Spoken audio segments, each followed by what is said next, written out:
Testing. Good morning. Testing, testing. Perfect. Now we can start. Asia's here. Well, good morning. God bless you all. I'm glad you came. You're in for a real treat, and I'm boasting on the information, the knowledge, not myself. And so we're going to get right into it, and it'll probably take about a half hour, maybe a little less, and then we'll do some question and answers. All right? But let's just quickly bow our heads so we can open up with a word of prayer. Heavenly Father, thank you for this morning. Thank you for each and every person who already prioritized their health today by setting their alarms and driving over here and making the trip. And I pray that you prepare their minds and get rid of any distractions that they might be thinking of stuff that happened this morning or stuff that they have to do later in the day, that for right now they could be focused and understand that this will be very beneficial for losing fat, but also being healthier and experiencing life with more quality. And I pray that you give me the right words to say. In Jesus' name, amen. Okay, like I said, getting right into it, my name's Benjamin Tyree. You all know that who are here. And I have a degree in kinesiology, which is a study on how the body moves. And since the pandemic, I got a certification in health coaching. And I'm also a functional nutrition counselor. So I don't necessarily write diet plans or give medical advice, but I educate and help people execute their nutrition plan. So one very important thing to recognize is that I don't know everything. All right, so I have no problem admitting that. Sometimes my clients will ask me questions. I'll be like, I don't know, let me go research that, and then I find out. But I've done that a lot, so there's a lot of accumulation of knowledge that I've gathered together. I want to just add a few sources. There's many in all the research I've done, but the director of the functional nutrition program that I'm a part of is Andrea Nakayama. Has plenty of nutrition certifications, and then there's Jason Fung, who's a nephrologist that deals with kidneys, and cardiologist Pradeep Hamnadas, and Dr. Caroline Leaf, who's neuroscience. So these are just a few names to understand that all the stuff I'm going to teach you is known in the deep depths of the medical field. Okay, it just hasn't necessarily permeated to public health yet. And because I'm married to a doctor, it would behoove me to give this little disclaimer. The information provided is for general knowledge and is not a substitute for individual medical advice. Any action you take upon the information that you find within this content is strictly your responsibility. How do you like that? All right. The goal today, all right, our bodies are an amazing design. They're constantly trying to balance out, whether it's your potassium and sodium levels or your calcium and vitamin D. It always wants to be in homeostasis. But the issue is, in today's society, is that we're constantly intaking foods that are toxins to our body. Now, in low doses, our bodies are able to still be able to balance out regardless of those toxins. But the issue is that we intake these inflammatory foods at such a high level that it makes our body not function as properly. So the reason why we have a hard time today is because we're malnourished, and we have a hard time combating those substances. So why we have trouble in America with breaking our unhealthy habits is two reasons. One is lack of awareness. We just don't know the information. Or confusion. We've had so much information that we're confused. And then part two is executing. We're not motivated enough to do something about it. So my purpose today is to help educate you guys on proper nutrition. It's to clarify where there's confusion in this industry, and then also inspire you to make a change. Now, I want to briefly address genetics, because that's always something people bring up. Oh, well, I'm genetically predisposed, or I have a family history of this, or my thyroid. And that's very valid, but I don't like to use that when it talks about creating change, because there's nothing you can do about that. And someone could take that and just be like, there's nothing I can do. So less than 1% of people on the planet are born with a genetic health condition. So it's very rare. And even if you are, you can control the manifestation of those side effects with your lifestyle, with your diet and your exercise. And they've studied this in twins that were pre-genetically disposed to the same things, but the different lifestyles were able to have one have a pretty normal life and the other was succumb to that predisposition. So with changing your nutrition, the likelihood of getting disease is decreased. You can also, with poor diet, activate the predisposed gene, and with good nutrition, you can prevent the predisposition from manifesting. Even if you already have a diagnosed disease, you can manage or even slow the progression with good diet. So that's all we're going to say about genetics. Another thing that we have to deal with in today's culture is everyone says, well, you know, they say, breakfast is the most important meal of the day. They say this, they say that, right? And I'm always like, who's they, right? You know, who's they? So when I do my research and what I share with you today is all from where is that source coming from and is it valid and is it corroborated across multiple sources?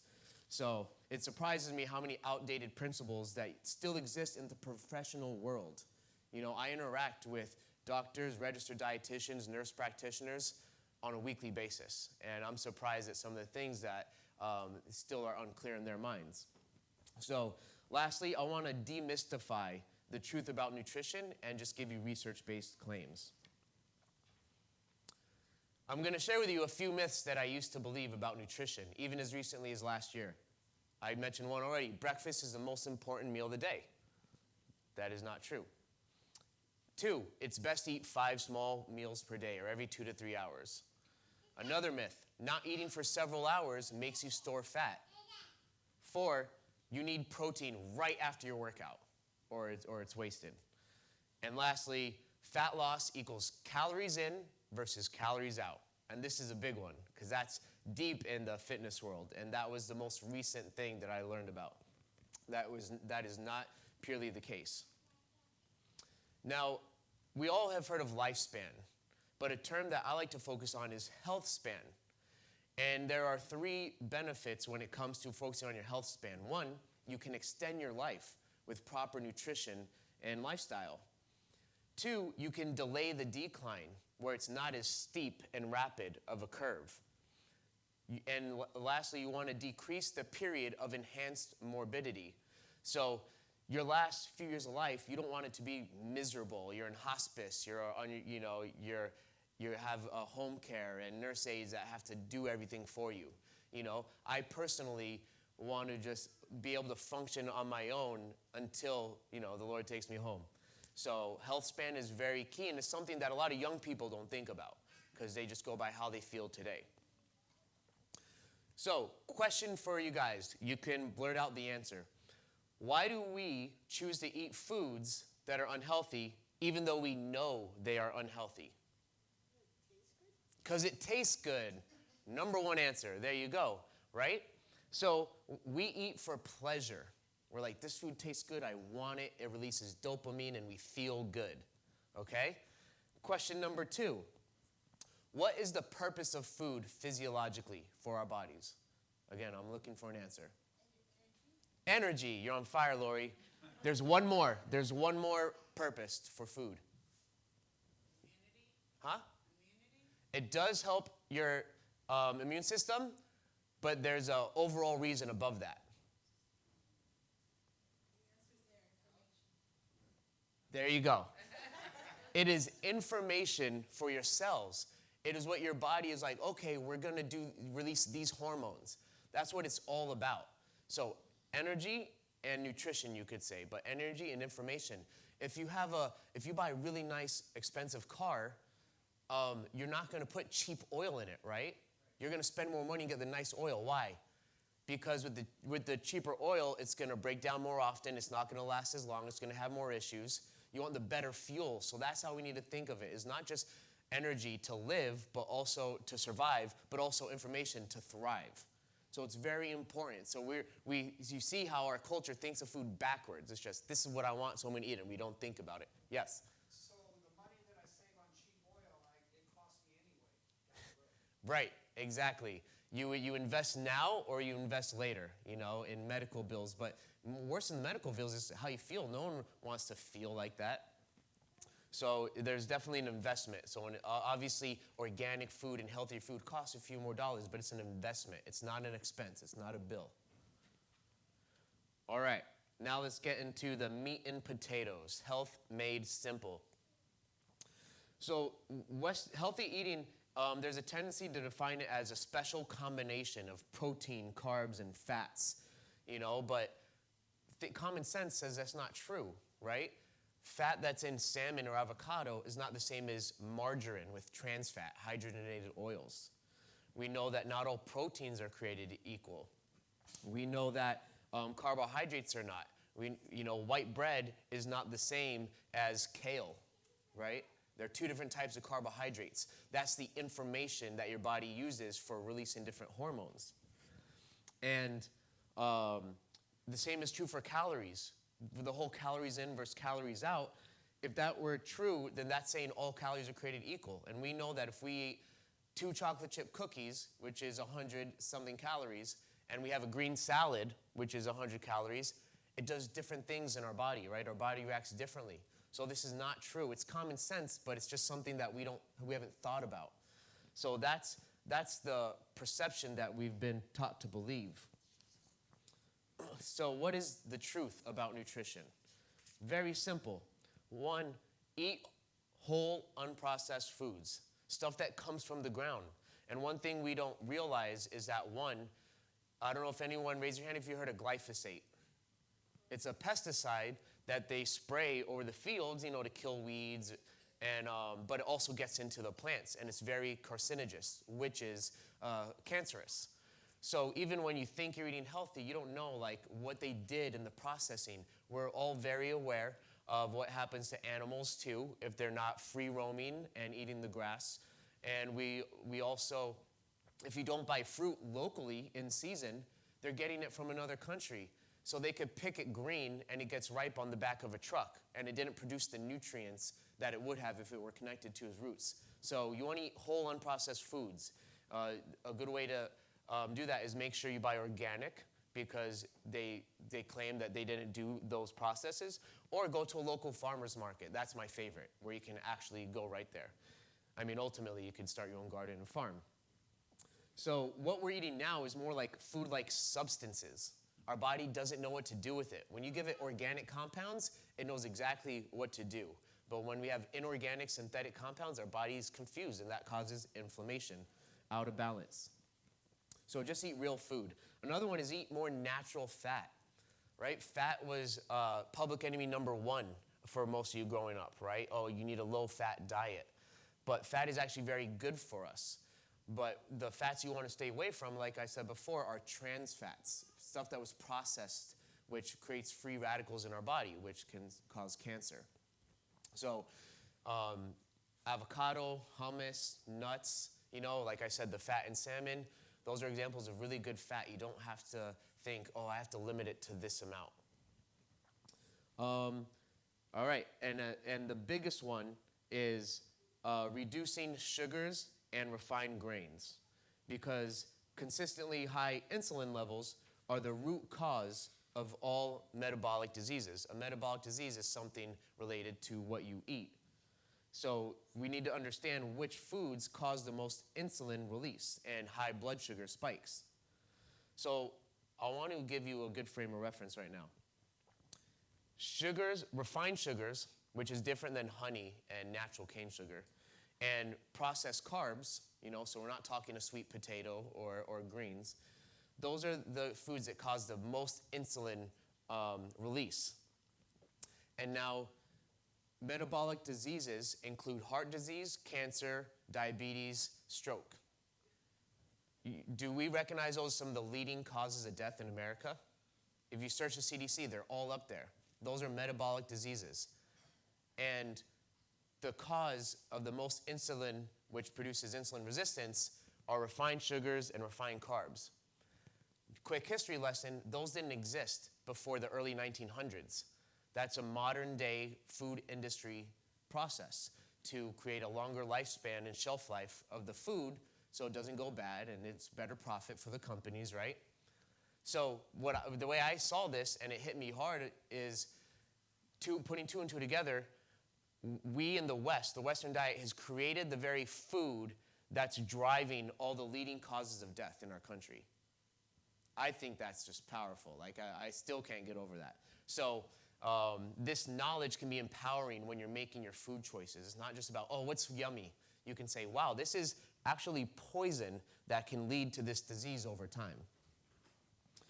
And lastly, something that is very beneficial is balancing your feeding and your fasting. Fasting is like a magic bullet when it comes to lowering your insulin levels and burning fat. Now, I'm not going to stay as long on this topic as I would want to. I could do a whole lesson on this. And you do have to be careful when you talk about this because certain people shouldn't fast for too long. Pregnant women, if you're on like certain medications, if you're on diabetes medications, you want to speak with your doctor while you're doing it. But our bodies were physiologically meant to go through periods without eating. That's how we regenerate and repair. And this is how I want you to be able to process it from not without getting too intellectual. Let's go back 5,000 years. How many times a day do you think people ate? You yell it out. Once, right? Maybe if you made a kill. And then in the 1970s, how often did the average family eat? Right? So compare, not today, but the 1970s. Just like on average, just put out a guess. 3 times a day, right? Breakfast, lunch, and dinner. Today is the first time in human history that we're eating 5, 6 times a day. You know, we're constantly grazing. So what your pancreas is having to do is constantly put out insulin, unless it's fat, which doesn't spike insulin. It's constantly injecting insulin. And then that develops insulin resistance, just like a drug addict or alcoholic. You know, you get too much of it, and then you need more of it to even make a response. And then high insulin resistance is the cause of all these diseases. So it's not even just the quality of your food, it's the frequency. We're constantly overtaxing our digestive system and pancreas. So we're meant to be in the fasting period where our body gets to relax and use that energy to do other things, like boost our immune system and repair damaged cells. And not always having to, oh man, okay, we got to go back and start the engine again because they wanted 3 Hershey Kisses because someone handed them out at work. You know, like, was it worth it, right?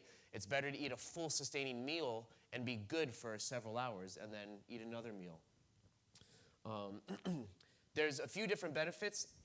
During the fasting period, your body starts to utilize fat for energy instead of carbohydrates.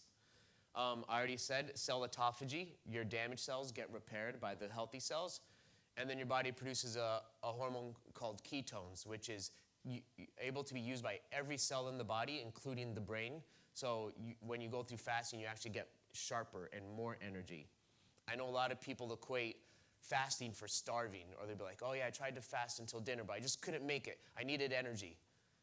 But that's not biochemically how it works. You don't need, the food creates energy for days from the glycogen and fat. You could go several days without needing food for energy. That is a mental thing. That is a mind thing that your body's saying, I'm hungry, I want to eat, but you don't need to. Yes? How about the intermediate fasting a lot of people are doing? Intermittent fasting, I'm going to address that in the questions and answers. Yep. And I meant to say that at the beginning too. As you have questions arise, jot it down because I'm going to take them all afterwards. And then lastly, before we move on from fasting, here are some common mistakes people make, because if you don't do it right, the intermittent fasting especially, you can gain weight too. 1, not eating enough healthy foods. Just because you're restricting your food to a certain period, your body still needs all the vitamins and minerals that it needs. Adding creamers to coffee, that breaks a fast. Coffee does not, because it's 0 or 1 calorie, and the caffeine actually helps enhance the benefits of the fast, but you don't want to add creamer to it. You can add stevia though, because it's 0 calories and it's a natural sweetener. Protein shakes, you think, oh, I'm fasting, I didn't eat food. Your metabolism is still working and processing that. Not drinking enough water, which I think is just a problem in general for us. You want to drink a lot of water, I was just explaining right before. that your body uses that to flush out the toxins. You know, your kidneys are filtering out toxins from the blood, but if you're not drinking enough water, some of those toxins get reabsorbed back into the bloodstream. And then making sure you have your minerals like magnesium, sodium, calcium. All right, so I could end the presentation right there, but you guys drove all the way here, and I don't want to be like, wow, we woke up at early in the morning just for Ben to tell us to eat real food and put down the sugar and carbs, right? So I'm going to take you guys a little deeper so you get maybe some knowledge that you haven't heard before. Gut health. What is gut health? It's a term that's very popular these days. Essentially, it's just your health, but our health is directly related to our gut, our gastrointestinal tract, because that's where the food goes through, and that's the energy and the information for our cells. So everything goes back to the gut. Even mental disorders can be related to the gut, and I'm about to explain why. So that's what gut health is. As we've already stated in other terms, eating poorly does two bad things. It prevents you from getting the nutrients that you need, and it can cause damage to your gut where you're not able to properly break down the foods and absorb them all. So if you have a damaged digestive tract, you can eat healthy and not really get the full benefits because there's been a lot of damage. But what's amazing is the body can heal. If you haven't done too much damage, you can heal and reverse some of these things. Part of the gut health is the gut microbiome. Maybe some of you have heard that big fancy word. It's just a big word for the environment. It's everything from your mouth to the rectum, where food comes in, goes through the esophagus, the stomach, the small intestine, the large intestine, and then comes out. So that's the gut microbiome, and it's everything in there. The bacteria, fungi, viruses, cells. There is such thing as good bacteria. In fact, about 95% of bacteria does not even have the genetic code to make you sick. So we've given that a bad rap. Kombucha's good for that, right? What happened? Kombucha? Yes, it's a type of prebiotic. Yep. So that's what the gut microbiome is. So the basics of gut health, I'm re-emphasizing now. One, remove the toxins that are destroying our gut health. That's refined sugar. It's wheat, but not wheat that's all natural. It's because what we do to the wheat in the processing, where we remove it from with the fiber and the wheat germ that gives it all its nutrition. So the gluten is by itself, which spikes our blood sugar. If it were in the whole environment, it would be fine. But we live in America, and that's how it's processed. Dairy is not good for our digestive tract because of the protein calcium in it that can cause leaky gut. And then we also process food because of all the chemicals, preservatives, gums, oils, inflammatory omega-6, which is in trans fats and hydrogenated oils, and lastly, alcohol. And this is one that when I help people improve their nutrition, I touched that last, right? Because there's a lot of emotional ties to that. Unless you're drinking very sugary alcoholic drinks like sangria, or just like, rum and Coke, stuff with lots of sugar that is bad. I tell them, please, those empty calories and high insulin spikes, that's not good. But those are the five categories of toxins to the body, that the more you can take them out, the more your body's going to be able to utilize fat for energy and burn it, and also become healthier and improve your immune system. Now, we want to be nourished and stay hydrated. Now, as we said in the beginning, we're very focused today when carbohydrates, proteins, and fats, but we forget about all the micronutrients and the phytonutrients and the minerals, right? And drinking a lot of water. Our body needs these. It absolutely needs these. And here's just a list of some basic vitamins and essential fatty acids that I'm sure you know that we should have. So you want to get these either through your food or a good quality supplement. Now, finishing up with the gut health. Your body takes the different fibers and bacteria to create building blocks in order to build a properly functioning immune system in all the systems of the body. So you could be eating healthy, but if you eat the same foods every day, then you're not getting a diversity of that good bacteria. And without the diversity, it's like trying to build a house with like tile and wire. It's like, yeah, we need that, but we need all the other tools and supplies also.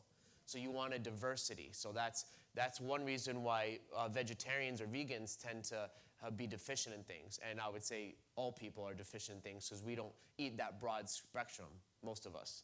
So you want to make sure you get a diversity of soluble and insoluble fibers, and your body can create that structure.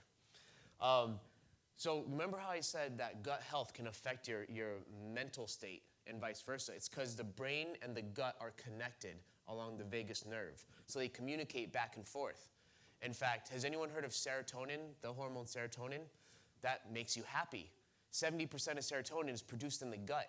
So if you don't have a good diet, those people can struggle with depression and need medications. And a lot of people, just by improving their diet, can come off those medications and, again, experience a much more joyful life. Some factors that destroy the good bacteria in your gut is antibiotics, which are great when you have a bacterial infection, but that kills the bad bacteria and the good bacteria. So you want to be aware of that. And another example of that is the hand sanitizer. The 99%, the alcohol one, it kills everything. So personally, I have an all-natural hand sanitizer so that it's more friendly to doing that. And it's also why we haven't, died of sickness growing up as kids, because we play outside, we mix with the environment, with nature, which has good bacteria, which gets into our bodies, and our bodies use it to strengthen the immune system. Now, as we get more and more into technology, that's why one reason why we're getting sicker. The average child spends between 7 and 9 hours in front of a screen per day. They're not interacting with society, with the environment as much, and then we're dousing them with hand sanitizer. We're developing weak immune systems. Our body is meant to become resilient with some acute stress. So in summary, proper gut health is removing the toxins, adding the nutrients, and exercising, of course, is great for that, and mindfulness. So just like what you eat can affect your mind, what you think affects your health. They did studies where they found that if people believed that they had cancer because they were given a placebo pill that said, oh, this is a chemotherapy pill because you have cancer, but they really didn't, after 5 days, 70% of them, I might have the number a little off, started losing hair because they thought they had cancer. That's crazy. And so because when you have certain thoughts and you're stressed, hormones like cortisol get released into the body. And then your immune system is like, what's this cortisol doing? We don't recognize this. And then it gets distracted trying to deal with the cortisol while other bacteria and viruses come in and are not dealt with. So also your mindset, and prayer is my opinion, the best tool for mindfulness. So I mentioned this earlier, the quality of how our food is processed between, how is it grown, where is it from, which pesticides are being used, how are the animals raised, are they being cooped up?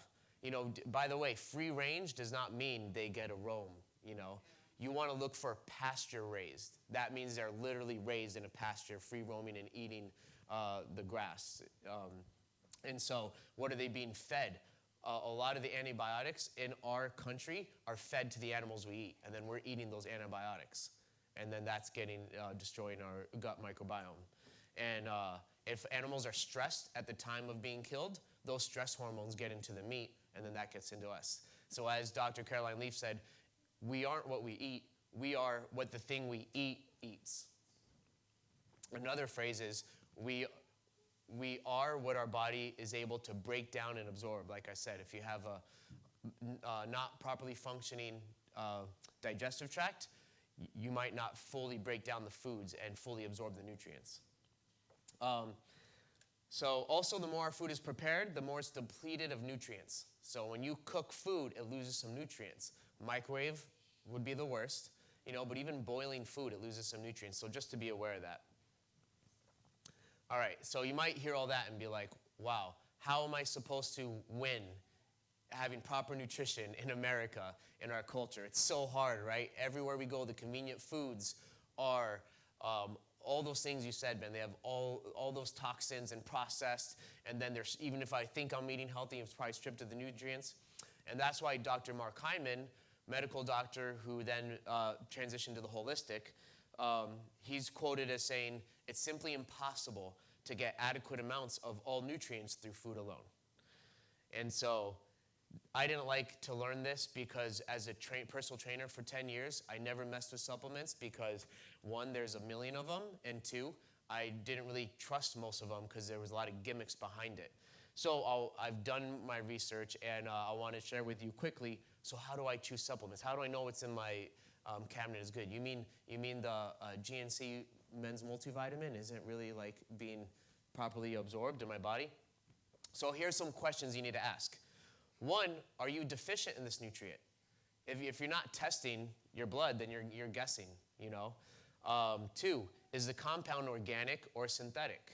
You know, it should say on the box or the label or on the website. Three, was it organically processed?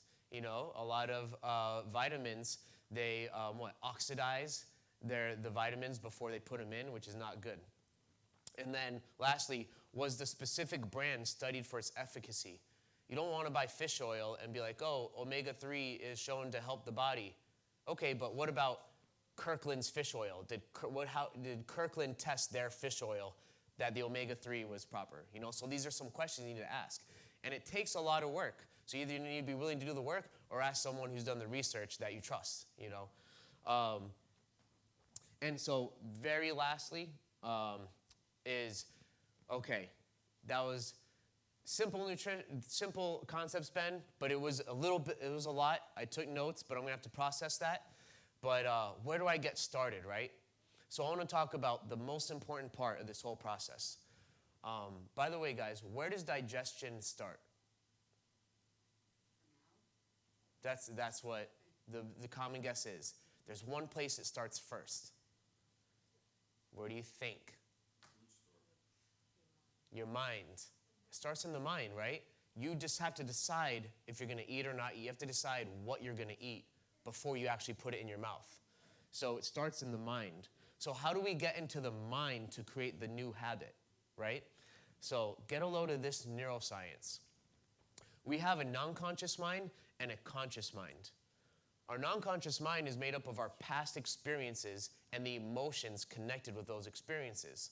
So as I go through this, you might have epiphanies about other areas of your life, but I'll focus it to nutrition. So let's say your food habits come to how you were raised, the food you were raised eating, or the convenience of your job and the choices you make. All those times that you chose bad foods become an experience which go into your non-conscious mind. Those drive your thoughts, and then your thoughts are like, oh, you're hungry, you need this food. Oh, you're stressed, you need some ice cream. That's what forms your thoughts, and that becomes your mindset. And your non-conscious mind controls 95% of your choices. Now, if you're like me, when I learned that, I'm like, oh, so am I just a robot? I'm just walking around and my non-conscious mind is doing everything, right?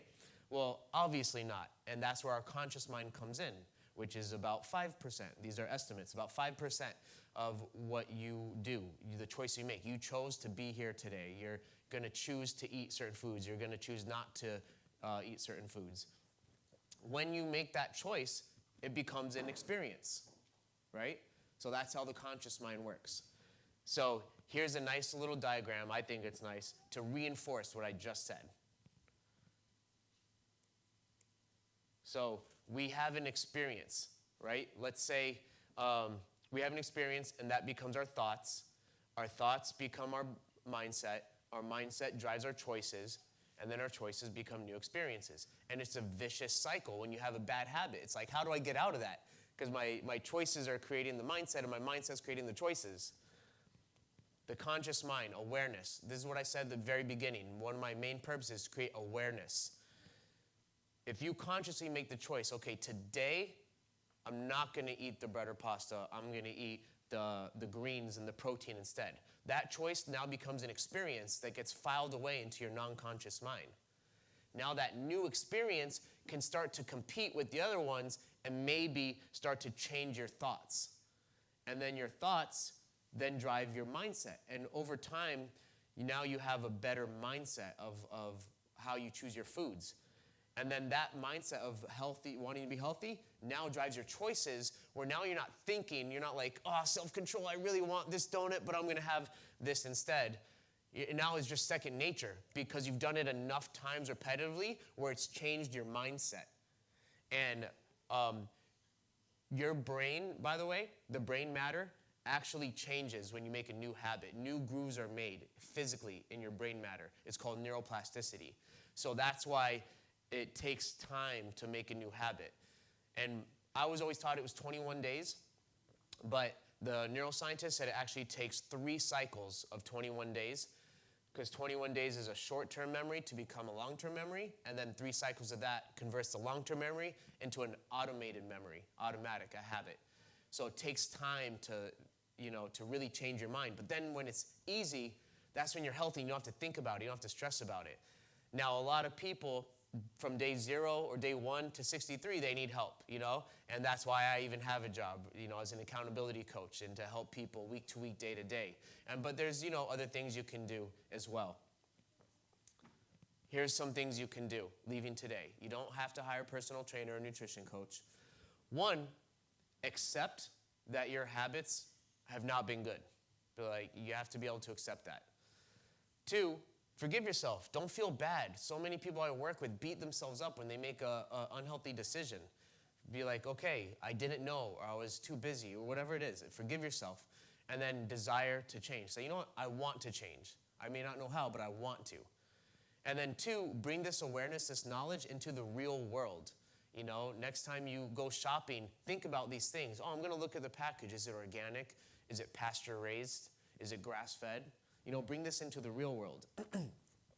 Start with yourself. Don't go home and say, oh, honey, you should do this. This is what I learned today, or just your children. Start with you making changes in yourself and go slow. It's not a race, all right? You want to make these habits, as much as you're able to do it. I like to say, if a healthy habit adds more stress, then that's not the thing to do right now, because we're trying to create a healthy gut and a healthy mindset and relieve stress. So you don't want to add more stress in the process. So what am I able to do today that is manageable, realistic? And then 4, go public. That's where maybe a spouse or a family member or a good friend, hey, I'm trying to eat less of this type of food. Can you hold me accountable? Maybe your gym partner or something like that. Obviously you can hire a coach as well. And, have fun with it too. Be like, oh, I'm a sugar queen, I got to stay away from that sugar. So that you want a good relationship with food, because food is life, right? It's connected with its mind, body, soul, so you don't want to have a bad relationship with food. So those are 4 steps that you can take today.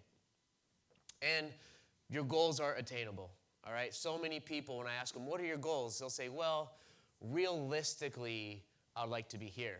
And I'll say, no, don't tell me what you think is realistic. What would you optimally want to be? What if I had a magic wand? And they'd be like, okay, well then it would be this, right? So you got to start with that belief. You can't have a limiting belief, all right? Because again, it all starts in the mind. So your goals are attainable, and I've seen it happen. I've worked with people who said, oh, my doctor said I just have to accept this, or I've done all these different diets, nothing's worked. And I have to start with telling them they can achieve it. There's stuff that they haven't done before that you can do now. So your goals are attainable.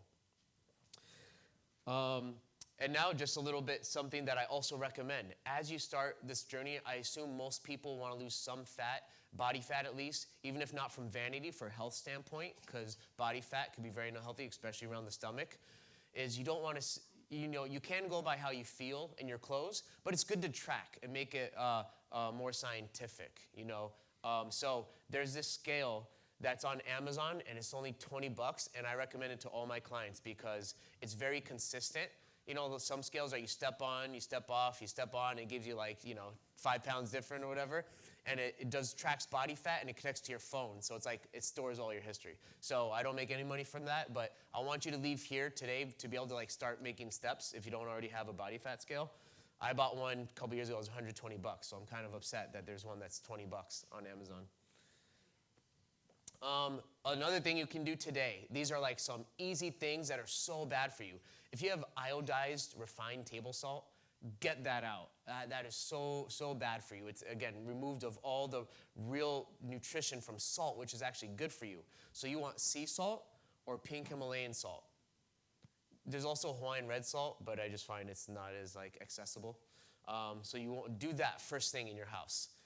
2, white sugar. Get it out. You can have all natural raw cane sugar. You can buy stevia and monk fruit. Those are all natural sweeteners that still have other properties that help your body not manage the spike in your blood sugar.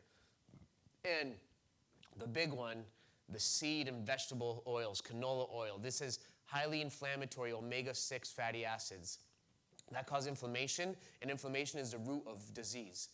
So you want to get that out to lower that balance. I told you the body wants to balance constantly, omega-3, omega-6. Omega-3 is anti-inflammatory. You want that balance. Avocado oil is where you want to go. Extra virgin olive oil, also very good, but it doesn't have as high of a cook point. So if you go too high with the heat, it starts to break down the properties. So avocado oil has a higher cooking point. So that's why I put avocado oil, but extra virgin olive oil, especially on salads, very good. Extra virgin because regular olive oil, is mixed with other oils, even canola oil, which is so deceptive, right? Even a couple years ago, UC Davis studied avocado oils and found that 82% of them were not avocado oil. So it's like, man, how am I supposed to win, right? Again, do your research. There's a couple brands that I give to my clients that were tested to be actually what they said it was, avocado oil, all right? Just a little plug.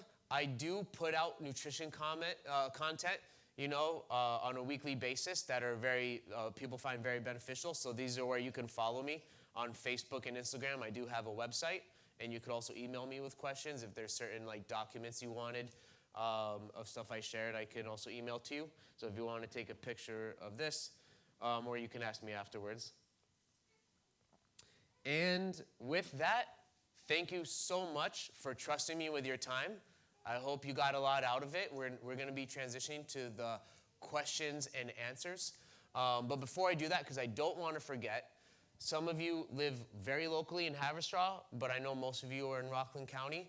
I want to give you a place where you can have healthier foods and also support local business. So my friend Jonathan, who's sitting in the back, if you could just stand up really quick.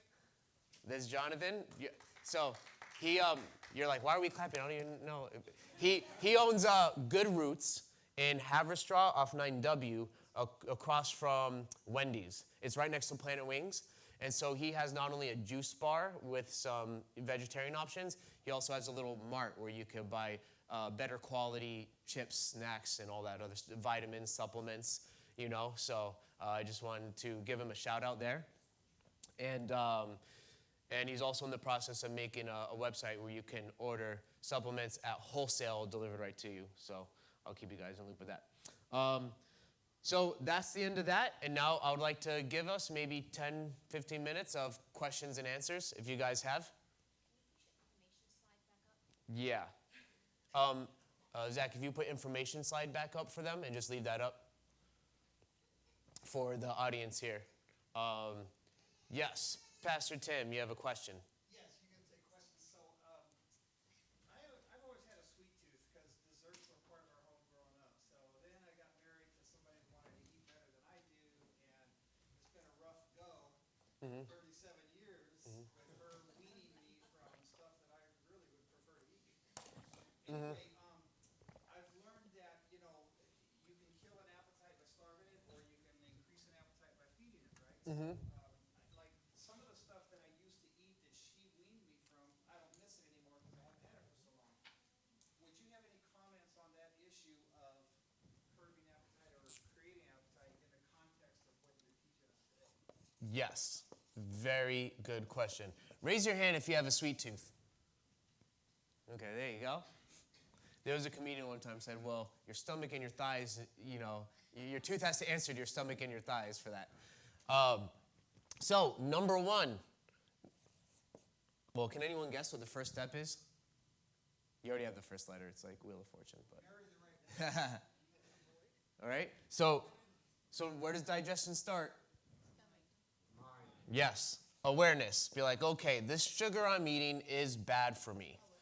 Right? We have food is fuel, or food could be fun, the pleasure, right? I believe there's a place for having fun food. And it's so funny that my friend who's a trainer teaches his 2-year-old son when he gives him food if it's fuel or fun food. And he'll ask him, like, George, is that fuel or fun food? And he'll answer. And then the funny thing is then the 2-year-old will be around grandma and be like, Grandma, you're eating fun food. You're eating fun food. But how pertinent is that for us today, okay? So it's not like you never have the sugar again or your favorite sweets, okay? But having that awareness, why am I eating something? Am I just eating it because I'm bored or because it's there or because I actually need it, thinking about that. So awareness. Number 2, having a substitute. So what are some types of substitutes for like the bad sugar that I said? Right, honey, stevia. There's also monk fruit. So you want to find substitutes, and even I have a list of recipes of healthy sugars that you can replace with. Because a lot of times you'll enjoy a good all-natural food, If you've ever been to another country or, had stuff freshly picked and freshly from the butcher and stuff like that, it just tastes better. It's not like you have to sacrifice taste. So having a substitute is good. And then it's about continuing the habit of making sure that every time you go to, eat, you're thinking about it. And preparation too. You could want something healthy, but if it's not accessible, you might be like, I could eat in 45 minutes when the time it takes me to go get the healthy option. Or I can eat now when I want it now, so I'm going to get the unhealthy. Preparation is key. Preparation. And so there is also an addiction with sugar. So your mind reacts to sugar the same way it does to heroin. It sits in the opioid receptors. So you have to recognize that. And that's why accountability partner is good. And also just being, taking captive your thought. So when you have the thought like, I'm stressed, I need this sweet. You can stop yourself consciously with that 5% and say, no, you don't. That's gonna cause inflammation. It's gonna cause mineral depletion, and it's not gonna make you feel good after. You're gonna crash. So you can take your thoughts captive. So that's another thing you can do. So there's the mental part, and then there's also the actionary part. So hopefully that helps. Really quick with sugar, it's not only has no nutrition, it's an anti-nutrient. For example, it depletes minerals that your body needs from your body.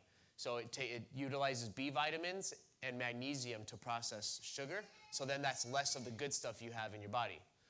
It actually takes 56 molecules of magnesium to process 1 gram of sugar. 1 molecule of sugar. 56 molecules of magnesium to 1 molecule of sugar. So sugar's an anti-nutrient. Put that in your head the next time you want to try to eat sugar. It helps. The knowledge is power. Cool. Any other questions? Intermittent fasting, yes. So here's the amazing thing with intermittent fasting. When you eat carbohydrates, and sugar and carbohydrates go the same place. Why? Because carbohydrates are a bunch of sugars connected. So I'm just going to write carbs, but just know that includes sugar. Gets sent to the liver for storage. Once the liver is full, then it goes to your muscles. Once these 2 storages are full of carbohydrates, your body stores it as fat. Okay? Your body, when it has glucose in the liver or muscles, will always utilize that first.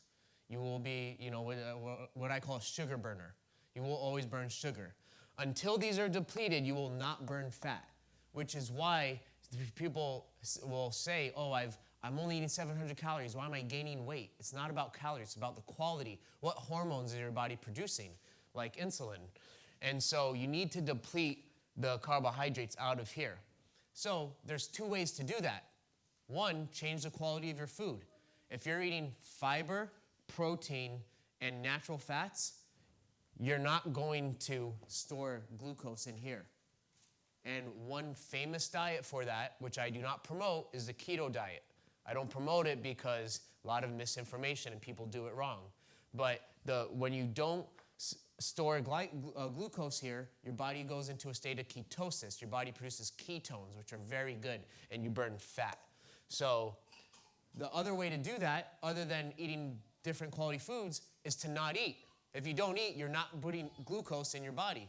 So then your body's like, all right, we're not getting the food, so let's burn it from the liver. Okay, that's gone. Now let's burn it from the muscles. Okay, that's gone. He's still not eating. Let's burn it from the fat. And so that's what happens with your body. So intermittent fasting, the most popular is 8 and 16. So out of a 24-hour day, you eat for 8 hours, or you have an 8-hour window where you eat, and then 16 hours where you don't. And during that 16 hours, you're telling your body, hey, digestive system, you can rest. You can do other things. You can repair the damaged cells. You can boost the immune system. You can start burning through these glycogen stores and start accessing the fat as storage. So that's why I really love the fasting principle, especially because it's how we were designed. It's not a fad, okay? It's actually how we were designed, to be in a fasted state and then a feast, and then fast and feast. It's how we were designed. So does that answer your question with intermittent fasting? Did I spark any other questions with that? Yes. Yeah. Since we're talking about health, Mm-hmm. what do you think about detoxing before you start eating really good? I had seen something where the toxins go in, they have like a little spot in your body to go in, and you got to get the toxins out so the good stuff will go in that space. Right. So there is truth in that, is that if you have a damaged or not optimal working digestive system, and because you have all these toxins and inflammation, you're not going to be able to fully utilize the good food. So that's the benefit of doing a detox. Get all that stuff out so you can intake the good food. Now, I'm also not going to say don't eat healthy food until you do a detox, right? The best time to start eating healthy food is today or your next meal. But yes, that's where that principle comes from. Yes? Yeah, I was going to ask you a weird question. Mm-hmm. I was wondering why your stomach growls. Because you're hungry? Ooh. Your stomach growls because of a hormone, ghrelin.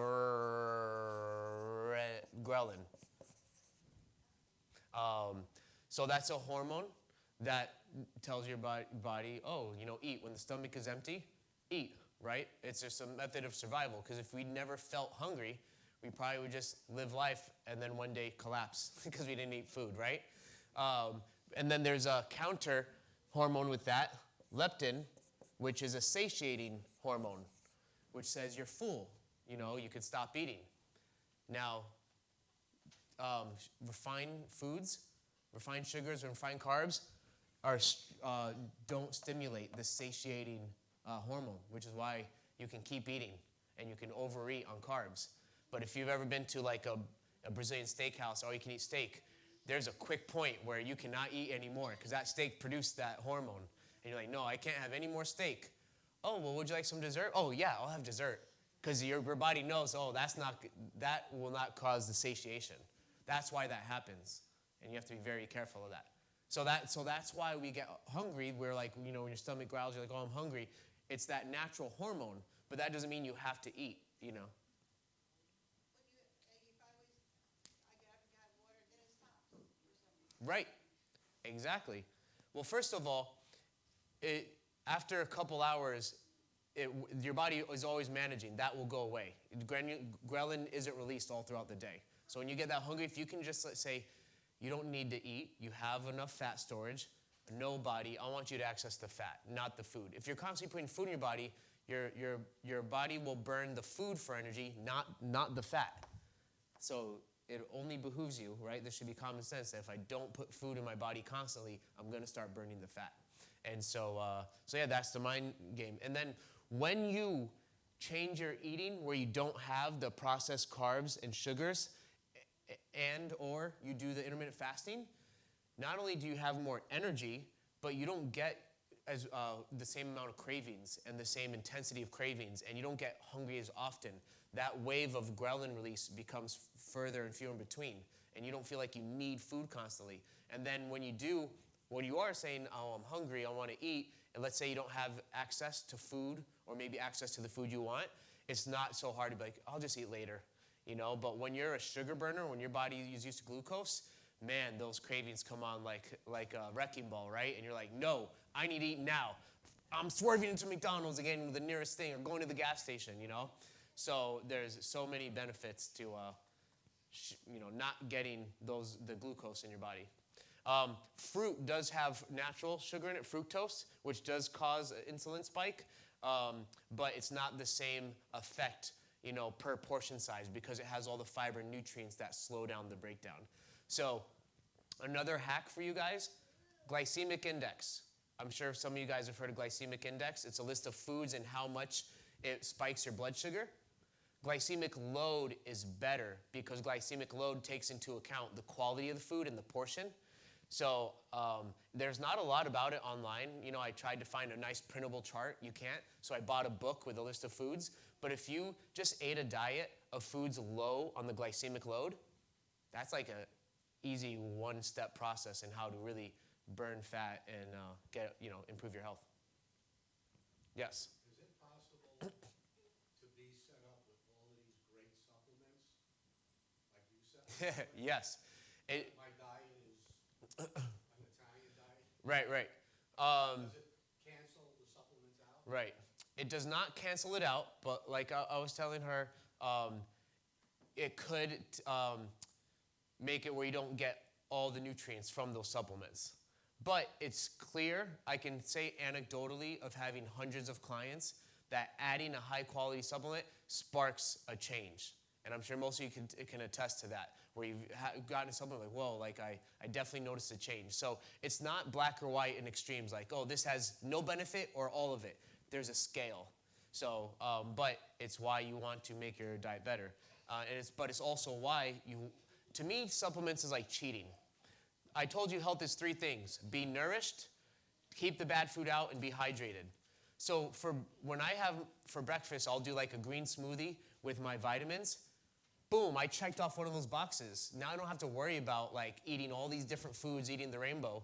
I just have to worry about keeping certain stuff out. So to me, it's like cheating. And it also starts me off mentally of like, whoa, I'm off to such a good start. Let me not mess it up for lunch. And then you do good for lunch. Oh, let me not mess it up for dinner. I actually only eat twice a day because I do practice intermittent fasting, and I want to reduce the amount of that insulin production. Yes? Has it been proven that leaky gut has a tendency to have somebody like in a fog? Yes. Like in a fog? Yeah, leaky gut, poor gut health, brain fog is one of the common symptoms. In fact, one of my, I did this talk at a gym in Long Island, and one of the trainers, and she's also their nutritionist, again, very focused on carbs, protein, fat, looks great, she's strong, but didn't have the micronutrients. So when I advised her to get, those micronutrients in, she goes, I felt smarter all of a sudden, and I was less forgetful, and I didn't realize how much of a fog I was until I came out of it. And this is if you saw me, you'd be like, oh, this is a healthy, 50-year-old. I want to be like that woman, And so, absolutely, good question.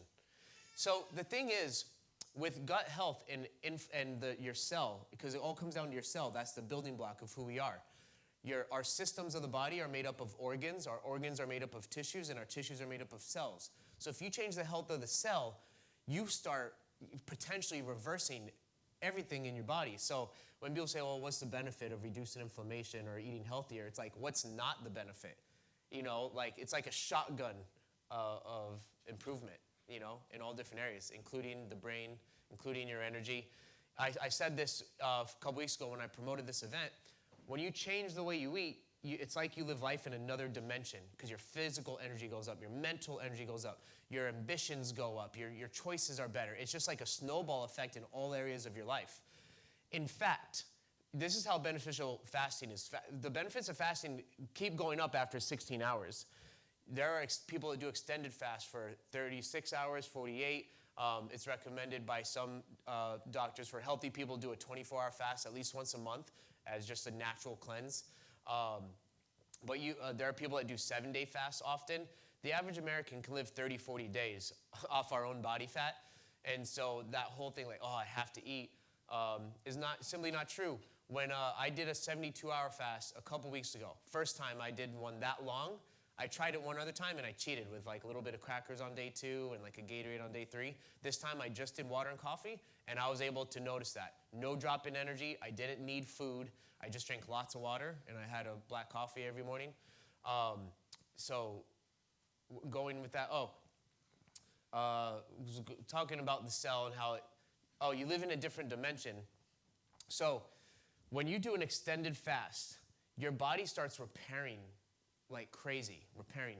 You know, a single growth hormone, if you got paid for it to get injected, costs $4,000. But if you fast for 48 hours, your body has a 2,000% increase in growth hormone. And it's free. But, I can't go 48 hours without food, right? That's how our mind thinks. Yeah, it's free. And there was a study done in Japan where I forget how many people, how many hundreds of people, where they did a 7-day water fast, and they tracked them over a few decades, and there was a 70% reduction in cancer from one 7-day fast. Just to show you how magnificent the body is. And this is where I'm going to. I heard a story about a guy that was overweight, obese, and depressed. And he was so depressed, he decided he didn't want to live anymore. So he locked himself in his room, very wealthy guy, locked himself in his room, laid in his bed. He's like, I'm just going to stay here. I'm not going to eat or anything. So not eating for 4 days, he started to get so much better mental clarity that he came out of depression, wasn't suicidal anymore, lost weight, and then that started his health journey. And he ended up losing a whole bunch of weight and becoming healthier. So that's how awesome the body is, and the mind-gut connection. That was a loaded answer to your question. But that's why I'm so passionate about this subject. Yes? Yeah, just to piggyback off a question that was asked here. Let's say I wanted, before I did anything, I wanted to clean out my system. Mm-hmm. Could you use something that over the counter, like a colon cleanser? Yeah, there's definitely, and I should have been repeating these questions for anyone watching the recording, but he asked about colon cleanses. Is there something over the counter I can take? It's just the same thing with all supplements. You just want to know where you're getting it from and the quality, right? Another thing about detox is you want to drink lots of water. You don't want those toxins that your body's getting rid of to be reabsorbed back into the bloodstream, right? So drink lots of water. And so when it comes to stuff like that and the supplements, and we're going to end in about 5 minutes, I'll answer those on a personal one-to-one. So if you come up to me and say, hey, what supplements do you recommend, or what do you recommend for detox? Just ask me personally. It's also why I got all your emails, so I can email you stuff. So we'll get into those weeds there. I didn't want the education to be part, of promoting different brands and stuff like that. But there are certainly detoxes, which is different from just everyday gut health. Stuff that's made to be more powerful and more immediate, Yes, Jonathan. This question is more for you personally. Mm-hmm. When you do your coffee, you just do black. Do you add stevia at the time? Yeah. Traditionally, I didn't eat coffee. I didn't drink coffee till I was 28. And then my gateway into caffeine was pumpkin spice lattes. But right away, I knew that wasn't healthy, and I transitioned all the way down to black coffee and almond milk because I cut out dairy from my diet, so I wanted a non-dairy creamer. And I've done that pretty much this whole time. But because I do the fasting, I've been forced to do black coffee more often. It's not enjoyable for me yet. But yeah, I do black coffee, or if I'm in my eating window, I'll have coffee with almond milk. But again, and this is why it's so hairy, and I have a list for all my clients. A lot of almond milks out there are not healthy. It's just water, gums, oils. It's not natural. So you want a high quality almond milk. Some of them, there's like 2 almonds in the almond milk. So I make sure I have a high quality non-dairy creamer in my coffee. What about oat milk? Oat milk, it's the same thing. Two oats? Right, exactly. You have to look at the quality of it. And oats is also something that can disturb people's tummy if they have leaky gut, or not. Maybe they don't know it, but they don't have a good gut microbiome. Same thing with coconut oil. That's a good oil to cook with and eat, but for some people, digestive issues, they need to first repair their gut before they can have certain things like that. And that's a concept called bioindividuality. I gave foundational concepts for human beings, but everybody's different, Natural fat is healthy, but if you've had your gallbladder removed, then you can't process fats as well because that releases bile to break down the fats. So you can't just tell everyone, eat lots of natural fat because some people might have those issues. So, but to answer your question, oat milk is healthy. It's just know your body and also make sure it's a high quality. And so the rule of thumb, I'm sure you've heard it, with any time you shop, the less ingredients, the better. And you should be able to pronounce ingredients. You should be like, what is in there? What is the top, like 5 ingredients, pretty much? That's usually best, yeah. I mean, if you were a purist, you would say nothing with a nutrition label on it. It's like an orange, right? A banana, some meat from the butcher. A time of day, like, because I drink kombucha. Mm-hmm. Is there like a time of day that it's like works best? Usually what people tell me with prebiotics, because that helps your digestion and excretion and bowel movements, do it where you're okay to go to the bathroom, right? Some people are like, I'm not taking that fiber, Ben, unless I'm home, So, yeah, that's more individualized. Have you tried coconut oil with your black coffee? I haven't, but I have put MCT oil in it. Yeah, I was gonna say the MCT oil. Yeah.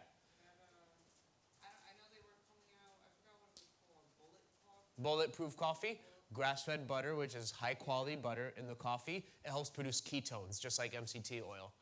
Yeah. I was back and forth on that for years. Is it healthy? Is it not healthy? It's still fat, but... I think I tried them after I had her. Yeah. But again, so natural grass-fed fat is healthy, but you want to know that dairy bothers your digestive system. So again, it's like the other day, I had an omelet with ham, sausage, and cheese. I said no to the home fries, no to the toast. So I didn't get that refined sugar and carbs.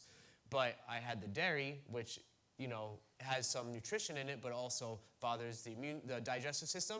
And processed meat is not healthy, So there's so many specifics that you can go into the weeds, which is what this Q&A is for. And so the lecture was like the broad strokes.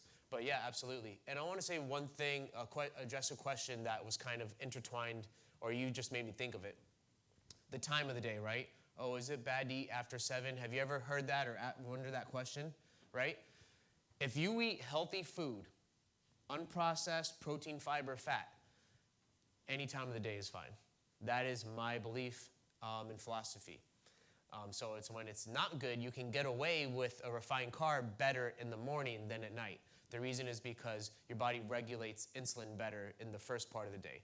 Why? Because we're not nocturnal animals. Like, our bodies were designed, our circadian rhythm to be in the daytime.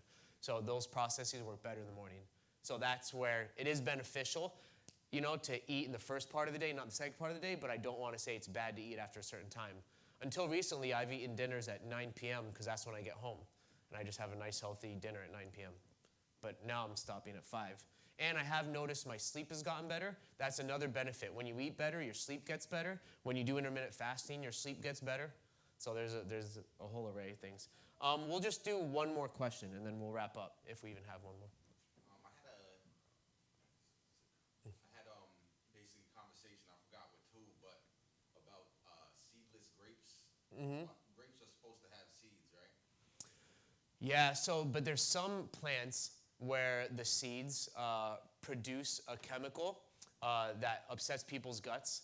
And the reason is because plants are living too, and plants don't want to be eaten. So there's certain plants that produce that so that when animals would eat them, they wouldn't like the way it felt and they would stop eating the plant. I actually don't know if the grape seeds have that quality. So I'd have to look into that. Yeah. All right. Yeah, go ahead. Leaky gut. Mm-hmm. Can you just give like a short synopsis of what does that mean? Yes. So in your stomach and small intestine, you have little villi, that absorb the microbes of all the nutrients, and they're like this. They're sealed so that things can't get out. Especially in the stomach, you have a lot of stomach acid that breaks down the food, right? But it's not stuff you want leaking into your body. But when you have certain foods and certain compounds that are synthetic, it causes inflammation, and it creates what's called a tight gap junction, where it starts to separate those villi, and then things can start to get through. Another way to look at it too is if your body sees synthetic things, a foreigner, those warriors that are trying to protect the walls of the gate are distracted fighting those guys where stuff starts getting out. They're worried about keeping things from getting in. So that's what leaky gut is because of a poor diet, the actual physical structure of your digestive organs start to become weakened. And then those acids, which should be inside those organs, get out into the bloodstream, right? And then your immune system is like, red alert, red alert. We have no clue what this is. We haven't seen it up until this point. We need to attack it, By the way, I don't know if any of you have an autoimmune issue, and I know a lot of people do. There's over 100 autoimmune issues. It's all tied to diet and lifestyle. So improving your gut health can help you reduce or slow the progression of autoimmune. I mean, there's a lot. Crohn's disease, PCOS, fertility issues. What's another one? Hashimoto's. There's a whole bunch of autoimmune stuff. But anyway, let's wrap it up, and I'll just hang out with you guys here if you want to ask me one-on-one questions. All right. I'm going to close out in prayer, so if you could bow your heads. Heavenly Father, thank you for this marvelous day. Thank you for everyone that's been here. I pray that they left with more knowledge than they came in, and I pray that everything I said was true knowledge and that it's all stuff for their benefit. And I pray that you would give them inspiration to start today in improving their health, but also knowing that there's grace and they don't have to be perfect, and that improvement and progress is going to be the focus for their own benefit. And we pray this in Jesus' name, amen. Tienes algo que me lleva hasta el cielo, hasta el cielo.